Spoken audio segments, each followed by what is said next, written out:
ህዝብና فقدو تسديدو تبتينو كامربتو تفناقيلو استفلالي IDP او كنداتات بصحاي قرط ميت يرغفالو ግዛአታው ሓድነትና ተሸራሪፉ መሬትና በገበት ተታሒዙ ለለ 400 ታው መሬትና በወረርታ ኃይልታት ተታሒዙ ህዝብና ተመሊሱ ዘላቂ ህይወቱ ከይረጋግጽ አው ዘለውን ንጨፍጫፍ ንሓደጋ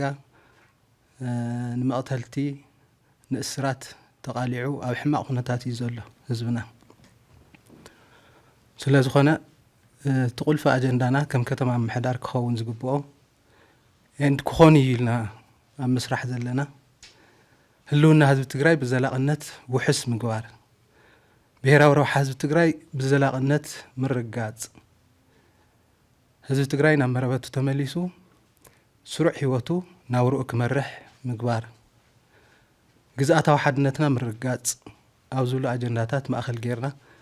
ነቲ አጀንዳ እዚ ከዕውት ዝኽእል ናይ መኸተ መደባት ሒዝና ምንቅስቃስ ኣለና እዚን ምንታይ ኮይኑ ከም እንተልና ሓደ ህዝቢ ኣብ ናይ ህሉና ሓደጋ ክህል ከሎ ክሰርሖም ዝግብኦም ቅድሚያ ከቆምጦም ዝግብኦም ስራሕቲ ሰሪዕ ይዝቕምጥ ከም ከተማ ምሕዳር እውን ህዝቢ ትግራይ ኣብ ዝሕዝ ዘሎ ሓደጋ ካብታ ሓደጋ ከመይ ይወፅእ ካብታ ሓደጋ ንክወፅእ ከተማ ምሕዳር መቐለ እንታይ ዓይነት ብጽሒት ኣሎ እንታይ ክሰርሕ ከመይ ክሰርሕ ምስመን ክሰርሕ كمي لي كوافر زغبو زبل انا تيركا موساد يدلي بزي مسارات كم تغارو كم حزب تግራይ كم መንግስት ትግራይ استنصرون حزبنا كعسلو زخلو اجندات تزلونا توم اجندات ثلاثه يوم ናብ ሓደ ከም ጽና ዝخلو اجندات ዝኾነ ይኹን ትግራዋይ ፖለቲካዊ ፈላላይ ይሃልዮ ናይ ረኣያ ፈላላይ ይሃልዮ በዘይ ገድስ ዘና አጀንዳ ዚኤን ንህዝብ ትግራይ አጀንዳ ህዝብ ትግራይ ናብ ሓደ ከምጽአ ዝኽእል አጀንዳታት ይን ተነጽረን ዘለዋ ተሓንተ አጀንዳና ተፈቀዶ ተበቲኑ ዘሎ ህዝብና ፈቀዶ ተበቲኑ ዘሎ ወገና ንመቀጸልታ ሰላሕታው ጽንተት መጥቀም ይኾይኑ ጅሆ ተታሒዝ ዘሎ ህዝብና ሓራም ውጻያ ተሓንተ አጀንዳና ህዝብና ሓራው ጽና ናብ መረበቱ ናብ ግዛአቱ ምምላስ ብዘላቅነት ህልውኑ ምርጋጽያ ተናይ መጀመሪያ አጀንዳ እዚኣ ዘይፈቱ ትግራዋይ የለን ነዚኣ ዘይድግፍ ትግራዋይ የለን ተመዛበለ ህዝብ ናብ መረበቱ ምምላስ አጀንዳ ተጋሩ እዩ ልዕሊ ኩሉ ቅድመ ኩሉ ድማ አጀንዳ ናይቲ ህዝብ ትግራይ ክድሕን ዝደለ አካል እዩ ዝኸውን ተሓንተ አጀንዳና እዚኣ ከም ህዝብ ክናዓሰላ ከም ህዝብ ክንረባረበላ ዝግበአና አጀንዳ እያ ተኻለይቲ አጀንዳና ግዛአታው ሓድነትና ተሸራሪፉ ተወሪሩ ኣሎ ትግራይ ከም ትግራይ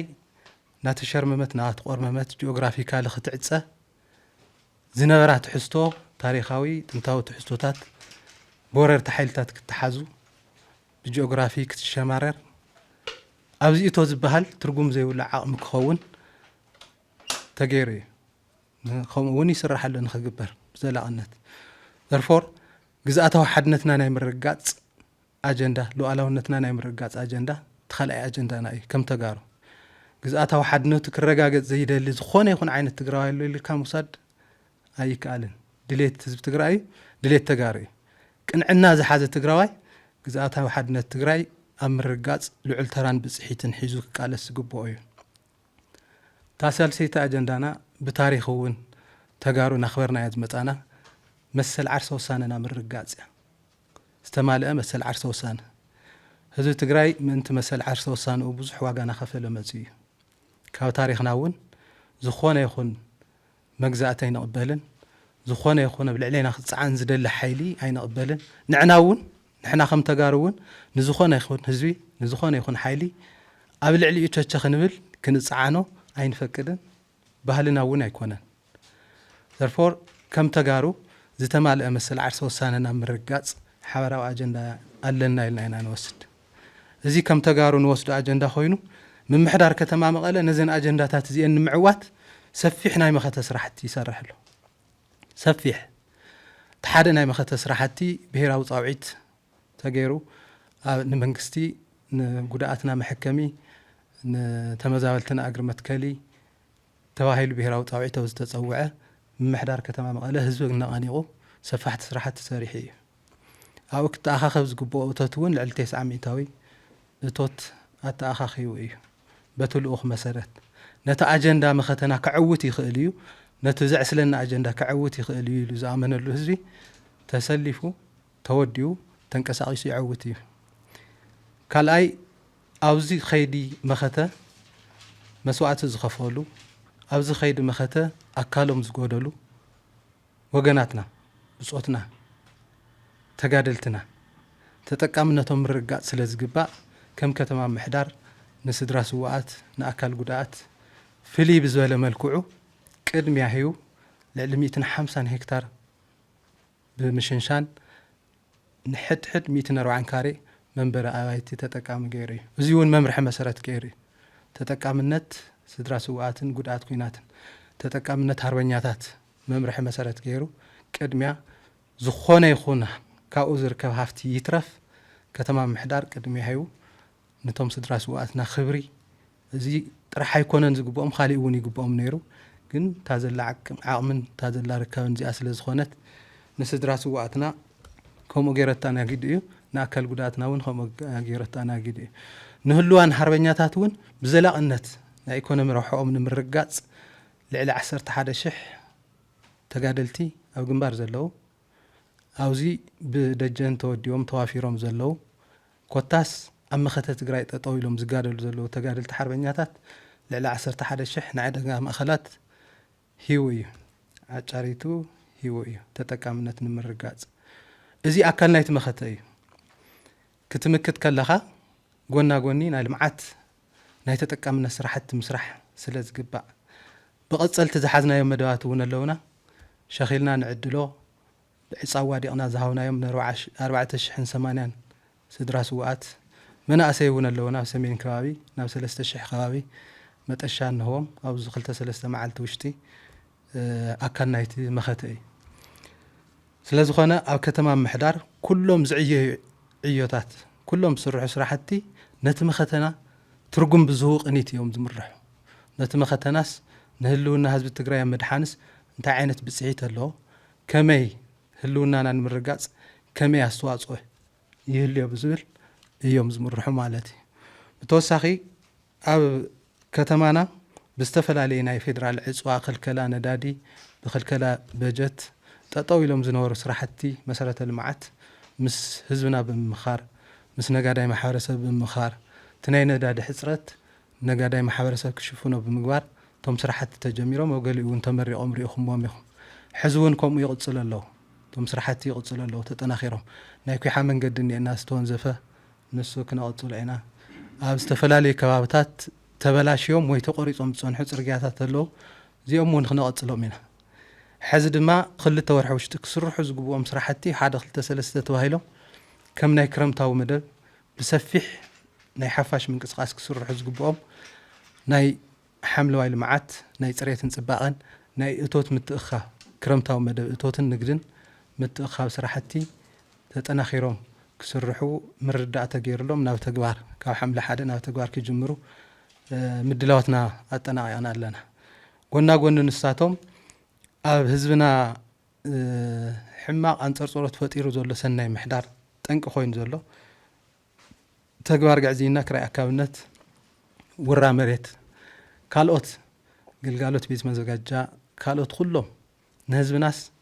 ንመኸተ ድልው ከይኸውን ዘንፀርፅሩ ዘስካሕክዑ ንሰናይ ምሕዳር ጠንቂ ዝኾኑ ኣጀንዳታት ፈሊና ርብርብ ክንገብር ተዳሊና ኣለና በዚ ኣጋጣሚ ሚድያታት እውን ኣብ ንገብሮ ናይ ስራሕቲ ርብርብ ደገፍቲ ኮይንኩም ዝረኣየኩም ርእቶታት ንሃብኩም ነቲ ልምዓት ቅድሚት ክወስድ ዝኽእል ልዕሊ ኩሉ ቅድሚ ኩሉ ድማ ነቲ መኸተና ከጠናኽር ብዝኽእል ትግራይን ህዝቢ ትግራይንስ መኪቶም ስዒሮም ተንዘቐመጥናየን ኣጀንዳታቶም ዓዊቶም ክወፅሉ ዝኽእል ድጋፍ ከም ትገብሩ ሙሉእ ተስፋ ኣለኒ ከም ከተማ ምሕዳር ኣብ ኩሎም ናይ መኸተ ዓይነታት ንነጥፍ ኣለና ኣብ ምስላፍ እውን ሰራዊትና ብሓይሊ ሰብ ምጥንኻር ስራሕቲ ዝተዋደደ መልክዑ ትግራይ ክትህል እንተኮይና ትግራይ ናይ ምድርዳር ዓቕማ ክብርኽ እንተኮይኑ ትግራይ ሰገር መኸተ ክትሪኦ ዝግባኣ ባህጋ ዕውት ክኸውን እንተኮይኑ كل عينت مدلاوي خاتقبر كله أو قنع بوستشر أو قنع قمنا نخلو نجار مكيتو صير كوت زخيل عقم فتير كأخات وز سعير كات داخم كموصع نتجري بزلاق النت زقص لا يكونن سعير كحيل خابتاتين كموصع نتجري بزلاق النت هلونا عن دحننتان وحس جبر يكونن بهرا وروحاتها زرقاقص يكونن سعير كا استمال قمنا حس كوصيخه مكيت كا عقمتات خطنا اخر كوصيخه ناي مصاء تجري ناي مصاء ولدو تجري تجارون بهرا وروحاتهم كرقاقص بزخيل ملكعو مخته عوت المقبار استفلالي سرحتي يسرح يوم او زي حدشتي ململاتات وني كايد يوم نا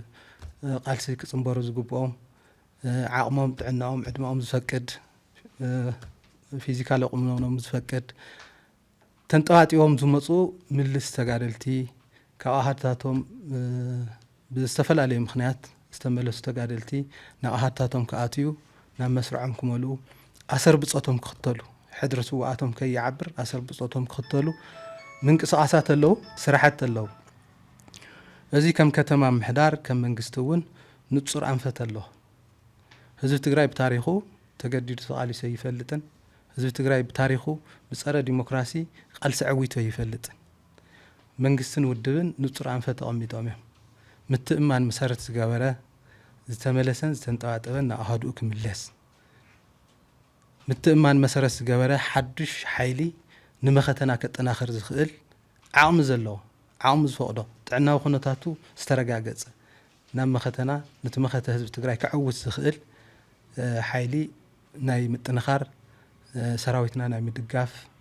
مختنا دما بستمال أملكو عوتنا مقبار سرحتي سرحي ازي أكلت مختي نمنتاينا زين سرح زلنا بهالحطوتات كل عالك متصي خيلي خون بزح ترفن مخنياتات اللونا نورحق كي خدنا أو قروا زرعنا أي خناتات اللو نورحق كي خدنا سبعة كاري مرأي كالي سبعة كاري زلو اي دي بي أو زلو هزبنا زحلف زلو سقاي زحلف زلو مكرا مرأي كالي نورحق كي خدك تجارس نمنتين مكت نمنتين كالس نمنتين تودينا صلاتنا سعيرنا نوصان بالزلناس شحن 100 مخنيات لنا بزي مخنيات يكوننا كل تمارات اللوانا تسعيرك تنبركيكها كم تسألاتنا زدليو هلونا حزب تجري نحاسها نحوارون كتف مفقاد حنتي توديوها حدنتك ستاطيمها ابزع سلك اجندا عسيلك مكيتك صلاتك سعيرك تعاويتك بزلاقنت بهرا روحا حزب تجرين بزلاقنت لولاو جزات حدنت حزب تجرين الرجاجس كموصا ناي مصا تجري بهجي مرأين كاليت أمارات أنا تخال أي أماراتي من مارات زي ولا أماراتي تاريخ أول أخنا دما نزم أمارات زي ولا أمارات تشكيمك أو تعرف من صحة نايمس أي ولده تجري كتخون من مكات مكلاس نايمس أي ولده تجري كتخون بروح تسفاز اللي تجري كتخون من مكات مكلاس مسعر ما أنت زيد ما أفتم نايم خطأ أجندات عسيلك من رورا نزيوم بتوع ديسيبلين ممرح من ممارس زي ولو أجنداي سلازخنا كم كتمام محدار نزوم أجندات زيوم حجنا لأخ حزبنا لأخ منقستنا كنعوت لعلو كل قدم كل دما حزبنا كصقم مكراخ نوص زتخالنا ربرب استخالنا سرحتي نسرحنا مزيناينا زيونا تناخيرنا خنقصل لنا مالتي دمر بالخانتره كم تجارو قد إمنا نزل حدقة توديو خام كلاس ممارسي زي ولو مفتحي توديو خام كلاس ممارس زي ولو مفتحي توديو خام كلاس ممارس مفتحي ممارس زي ولو مفتحي مخانو زامن صلاتنا فتن وداوتاتنا ياتي له ناهي تجارو عقمتات انت عيني لهم فاليوم افتن عقمتاتنا ياتي له افتن عقمتاتنا اتيهم كبتوننا كم دليتهم خجورنا كسنتنا أيام صرح زلوا زي بتجوار ونرينا هنا محرت زي ولا نهز بتجراي حالية زي ولا نهز بتجراي كنبر زي فقدو نهز بتجراي تاريخه بهالو قرصو حالية صنيعه كقتصل كزلق زي دليو جزءاتهم حدنته كرجاجت زي دليو حزونا وزقرا زوسنوا مسانتات نزيزة تناخر وسانتات كم زخون نرى لنا ኣብዚ ሓለፈ ትናይ ጆኖሳይዳዊ ኩናት እውን ርኢና ኢና ጾታ ብዘይፈሊ ዘርኢ ብዘይፈሊ ዓሌት ብዘይፈሊ ዕድመ ብዘይፈሊ ንኹሉ ዝረኸቡ ንኹሉ ናጨፍጨፉ ከም ዝኸዱ ኣሪኦምና እዮም እዚ ዓብይ ለሰን እዩ ንህዝቢ ትግራይ ከምዚ ዝበለ ሓደጋ ንምምካት ከም ህዝቢ ተወዲብካ ሓድነትካ ስጢምካ ምቅላስ ናይ ግድን እዩ ሕዚ ምእንተ ሰላም ኢልና ናይ ውዕሊ ፕሪቶሪያ ፈሪምና 3 ዓመት ሙሉእ ዋጋ ዘይብሉ ህዝብና እውን ፈቅዱ ተበቲኑ ሰላሕታዊ ፅንተትና ተረጋገፀ ዝመፀሉ ኩነታት እሕሊፍና ኣለና ነዚ ብዙሕ ዋጋ ከፊልና ኣለና ታጭላንጭል ሰላምስ ብዝግባእ ተጠቂምና ህዝብና ተን ብሄራዊ ረብሓው መሰረታዊ ሕቶታት ክምለስ እዩ ዝብል ተስፋ ጌርና ብዙሕ ርሕቀት ከይድና ኢና ክኸፈሉ ዝግብኦም ዋጋታት እውን ከፊልና ኢና ምንተ ሰላም እዚ ኮይኑ ንሃለየ ፀላእትና ግን ሰላም ስለ ዘይደልዎ ብዋናነት ድማ ዕላምኦም ካልእ ስለ ዝኾነ ዘይፈፀምዎ ፕሮጀክት ስለ ዘለዎ ነዚ ፕሮጀክት ንምፍፃም ብዙሕ ስራሕቲ እናሰርሑ መፅኦም እዮም ውዕሊ ፕሪቶሪያ ጥሒሶም ኣብ ልዕለና ተኩስ ጀሚሮም እዮም ድብዳብ ጀሚሮም እዮም ውዕሊ ፕሪቶሪያ ጥሒሶም ንዓንቀጻት ፕሪቶሪያ ንጎኒ ገዲፎም ኣብ ልዕሊ ህዝቢ ትግራይ ክወፍር ዝኽእል ሓይሊ ናወደው ናዓለሙ ናሰለፉ መፅኦም እዮም ውዕሊ ፕሪቶሪያ ገዲፎም ንትግራይ ከምቲ ናይ ቅድሚ ሕዚ ዝገበርዎ ብኩሉ ከባቢታት ብዙሕ ሓይልታት ናውፈሩ ናኸውዋ መፅኦም እዮም ኣብዚ ኸይድ እዚ ኣብዚ ክባዚ ኣብዚ ከምዚ ዝበለ ኩነታት ፀላእትና ድማ ድሌቶም ዘወንዘፍዎ ፕሮጀክት ንምፍፃም ዝንቀሳቀስሉ እዋን ኢድካን እግርኻን ሒዝካ ምፅናሕ ማለት ትዝጀመርዎ ፕሮጀክት ክውድኡ ዕድል ምፍቃድ ማለት እዩ ኣብ ስጡሕ ጎልጎል ረኺቦምካ ከም ድሌቶም ክገብሩኻ ማለት እዩ ዘርፎር ከም ህዝቢ ነቲ ዝመፅእ ዘሎ ሓደጋ ተዳሊኻ ናይ ምምካት ስራሕ ከም ህዝቢ ነቲ ዝመፅእ ዘሎ ሓደጋ ተወዲብካ ተቃሊስካ ናይ ምስዓር ስራሕ ከም ህዝቢ ንዝመፅእ ዘሎ ሓደጋ ተኸላኺልካ ናይ መጻኢ ብሄራዊ ረብሓኻ ናይ ምርጋፅ ተፈጥራዊ መሰል እዩ ዝኾነ ይኹን ክንድድልየቱ ዓቕሚ ሃልዮ ከፈራርሐካ ትንዕ ክብለካ ከሎ ተፈጥራዊ መልሲ ኣለካ ክትከላኸል ኢኻ ነብስኻ ንምድሓን ልዕሊ ኩሉ ምክልኻልካ ዕውት ክኸውን ድማ ተወዲብካ ክትከላኸል ዓቕምታትካ ጠናኺርካ ክትከላኸል ኩሎም ናይ መኸታ ዓቕምታት ናብ ሓደ ምፂኻ ክትከላኸል ዕውት ዝኾነ ቃልሲ ክትገብር ናይ ውዳበታትካ ምጥንኻር ከድሊ እዩ ሓድነትካ ምጥንኻር ከድሊ እዩ እዚ ማለት ሓደ ንኹን ማለት ኣይኮነን ተፈላለዩ ረኣያታት ክህሉ ይኽእሉ እዮም ዝተፈላለዩ ናይ ፖለቲካዊ ቅዋማት ክህሉ ይኽእሉ እዮም ዝተፈላለዩ ተሓሳስባታት ክህሉ ይኽእሉ እዮም እዚኦም ኩሎም ሓደ ይኹኑ ሓደ ዓይነት ይኹኑ ማለት ኣይኮነን ማኒፋክቸርድ ይኹኑ ማለት ኣይኮነን ኣብ ሓደ ዝገብሩ ኣጀንዳታት ልዕሊ ኩሉ ቅድሚ ኩሉ ድማ ኣብና ብሄራዊ ረብሓ ህዝቢ ትግራይ ምቁማር ምጥላዕ ዋጋ ይኽፍል እዩ ሓደ ክገብርና ዝኽእሉ ኣጀንዳታት ነፂርና ሓደ ኮይና ነቲ ዘንፀላልል ዘሎ ሓደጋ ምምካት ናይ ግድን ክግበር ዝግብኦ እዩ ዝብል መልእኽቲ ንምሕላፍ እዩ ከም መበገሲ እዚ ቀሪብና ኣለና ክቐርብ ዝኽእል ሕቶታት ተልዩ ክቐርብ ይኽእል እዩ ተመስሪትና መብርህታት ክንህብና ማለት እሺ ክብረት ያበለይ ተስፋ ይበሃል ኣብ መእተዊኹም ከም ዝገለጽኩሞ ምምሕዳር ከተማ መቐለ ኣጀንዳታት ቃልሲ ህዝቢ ትግራይ ንምዕዋት ሰፋሕቲ ስራሕቲ ይሰርሕ ከም ዘሎ ኣልዒልኩም ነርኩም ድሕሪኡ ኣብዚ ቀረባ መዓልትታት ኣብ ከተማ መቐለ ዝተረኣዩ ነገራት ግን ምናልባት ነቲ ቃልሲ እውን ዓንቀፍቲ ናይ ምዃን ተኽእሎ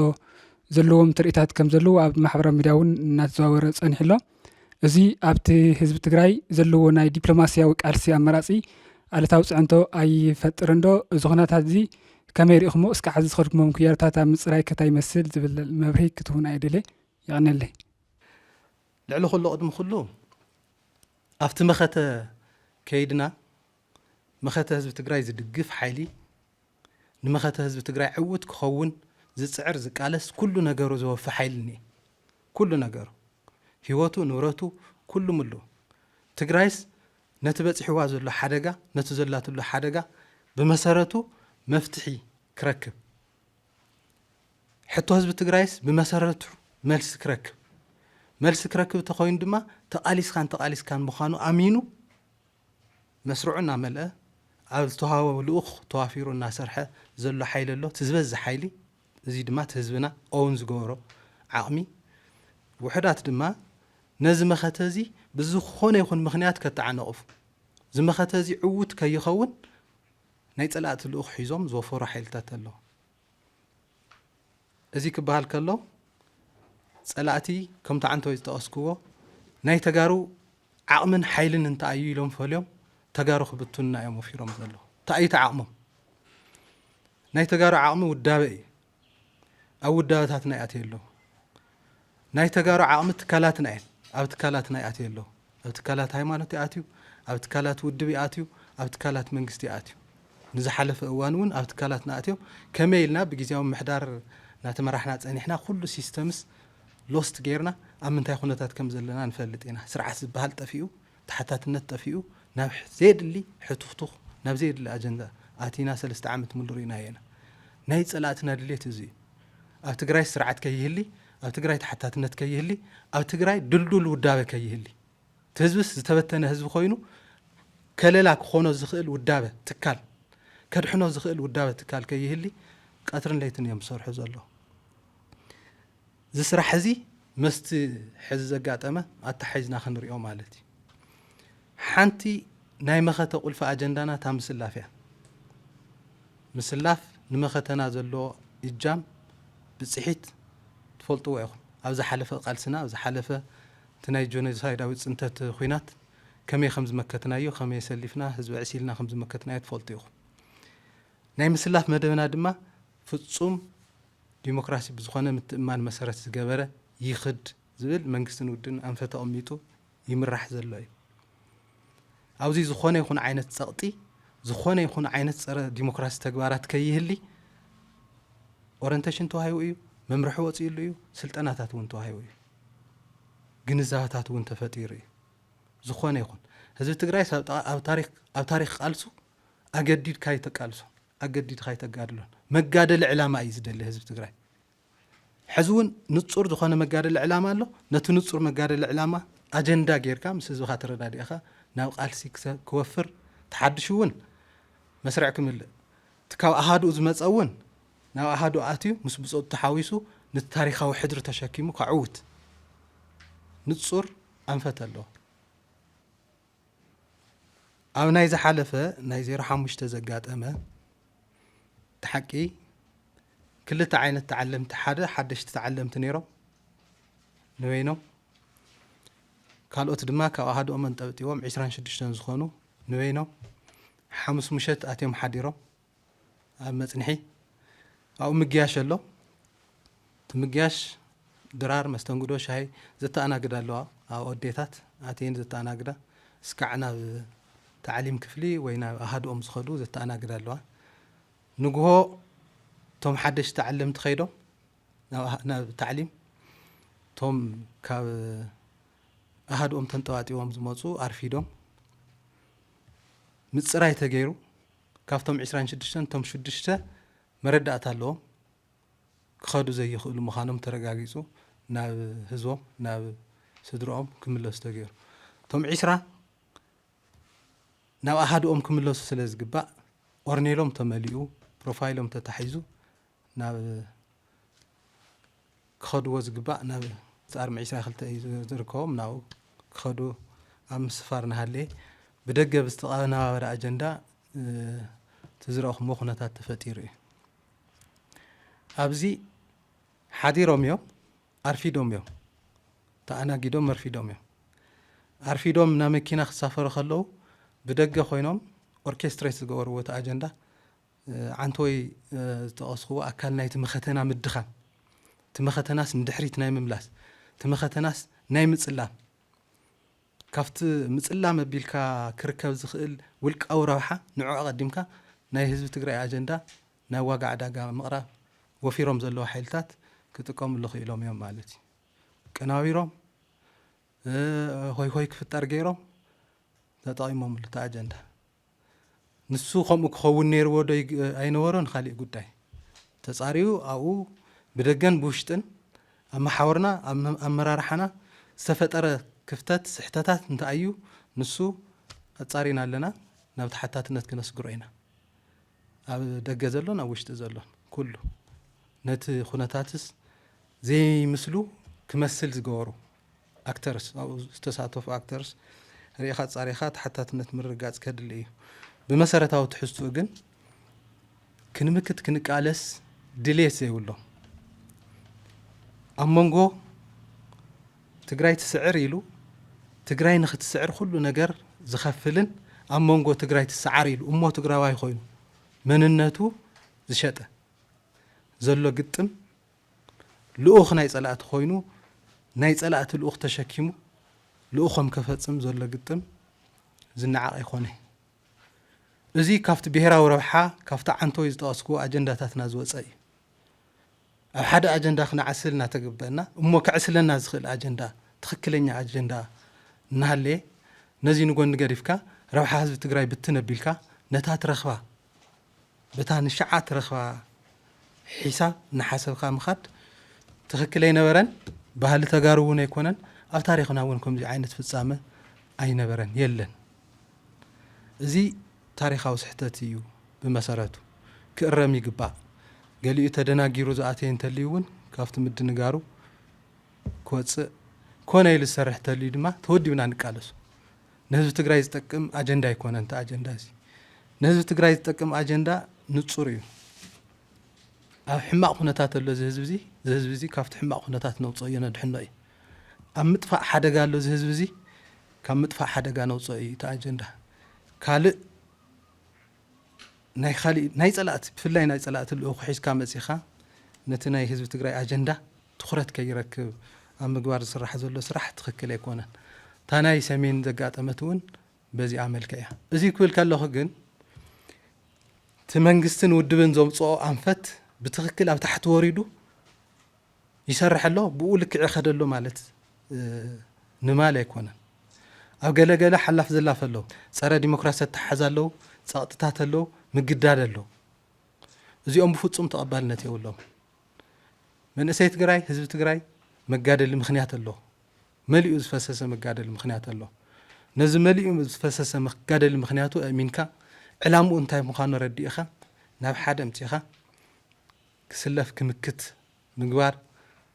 እዚ ድማ ብዲሞክራሲያዊ ኣገባብ ብምትእማን ክፍጸም ምግባር ናይ ግድን እዩ ኣብዚ ተንዝረኣያ ተግባራት ርኢኻ ምእራም ምምሕዳራውን ሕጋዊ ስጉምትን ምውሳድ ናይ ግድን ክብል እዩ እዚ ብቐጻልነት እናስራሕናሉ ንኸድ ኢና ኣብ ታሕቲ ክወርድ ከሎ ተፈጻጽምኡ ከምቲ ካብ ላዕሊ ወሪዱ ብምሉእነት ብምትእማንን ብዲሞክራሲያዊ ኣገባብን ይፈጸም ተባሂሉ ዝወረደ ምሽራፋት ኣለዎ እዮም ንርኢ ኣለና ኢና እቲ ሓደ ኤለመንት ዝረአናዮ እውን ኣብ ዝተፈላለየ ከባቢታት እዚ እዩ እዚ ና ግድን ክእረም ኣሎ ክንእርሞ ኢና ድማ ልዕሊ ኩሉ ቅድሚ ኩሉ ዘገድሰና ግን ዝመኸተ እዚስ ይተዓወት ዶ ኣይተዓወት ህዝቢ ትግራይስ ትዝሓስቦ ናይ መጻእ ትግራይ ይገሃደሉ ዶ ኣይገሃደሉ ይርአይ ዶ ኣይርአይ ከም ተጋሩ ክንቃለስ ዝግበአና ህዝቢ ትግራይ ትሕዝ ዘለዎ ኩነታት ኣይምጥኖን ብታሪኹ እውን ከምዚ ዝበለ ኩነታት ክሽከም ኣይኽእልን ክሽከም ስለ ዘይኽእል ብዙሕ ዋጋ ከፊሉ እዩ ናይቶም ዋጋ ዝኸፈሉ ሕድር ኣለና ትባሃጊ ህዝቢ ትግራይ ምግሃድ ነዚ ዕላማ እዚ ዓትዒትና ህዝቢ ትግራይ ካብቲ ሓዝ ዘላቱ ኩነታት ናብ ዝሐሸ ናብ ዘላቒ ህልውንኡ ዘረጋግጽ ኤንድ ናይ መጻእ ብሩህ ተስፍኡ ከረጋግጽ ናብ ዝኽእል ንውሰዶ ነስግሮ እዩ ኣብዚኣ ኩሉ ክረባረብ ዝኽእል ዓቕምታት ኩሉ ወዲውኻ ምጥቃም ናይ መንግስትን ናይ ውድብን ስራሕ ይኸውን ኩለን ኣጀንዳታት ናብዚኣ ክመጻ ምግባር ናይ መንግስትን ናይ ውድብን ስራሕ ይኸውን እዚ ክንብል ከለና ዝተፈላለዩ ፖለቲካዊ ረኣያ ተሓሳስባ ኣይሃሊ ማለት ግን ኣይኮነን ውድብ ሕወሓት መንግስቲ ክምስርት ከለውን ንፖለቲካዊ ስነ ምህዳር ናይ ምስፋሕ ኣጀንዳ ሒዙ ናይ ፖለቲካዊ ዘተ ፖለቲካዊ ፍልፍል ዝተፈላለዩ መራጽ ሓሳባት ክመጹ ኣጀንዳ ሒዙ ዝተቃለሰሉ ዕላማ እዩ እዚ ብመሰረቱ ዝሽርሸር ኣይኮነን ነዚ እውን ዘጠናኽር ስራሕ ምስራሕ እዩ ከድሊ ተተርእዮ ግን ተሓቂ በቲ ዝገለጽክዎ እዩ ኣብኡ ዘለዋ ኣዴታት እውን ምናልባት ረኺብኩሞ እንትኾን ትኽእሉ ኢኹም መብርህ እውን ሂወን ኣሎ እየን ንሕና ኣድሪርና ሓዲርናዮም ኣቑሪስና እውን ሰዲድናዮም ናብ መኪና ክሳፈሩ ከለዉ ግን እንታይ ከም ዘጋጠመ ብደገ መፅኡ እንታይ ከም ዘጋጠመና ኣይንፈልጥን መንግስቲ ጻርዩ ስጉምቲ ይውሰደልና እየን ኢለን ተነዴታት እውን ተነኡ ዘለዋ እዚ ቀሊል ምልክት እውን ኣይኮነን ውሽጥና እውን ክንርኢ ኣብ ውሽጥና ዘሎ ፀገማት እውን ክንፍትሽ ፈትሽና መኣረምታታት ክንወስድ ኮነ ኢሎም ናይ ህዝቢ ትግራይ ኣጀንዳ ክዕፀፍ ዘይሽምክሁ ዝንቀሳቀሱ ዘለዉ ሓይልታት እውን ኣደብ ክገብሩ ክመሃሩ ክንመሃሃረሉ ክንመኻኸረሉ ኣብ ናይ ህዝቢ ትግራይ ኣጀንዳ ሓቢርና ንቃለሰሉ ዕድል ክንፈጥር ከም ከተማ ምሕዳር ንስራሕ ኢልና ኣለና እቲ ኩነታት ግን ነዚ ዝመስል ማለት እዩ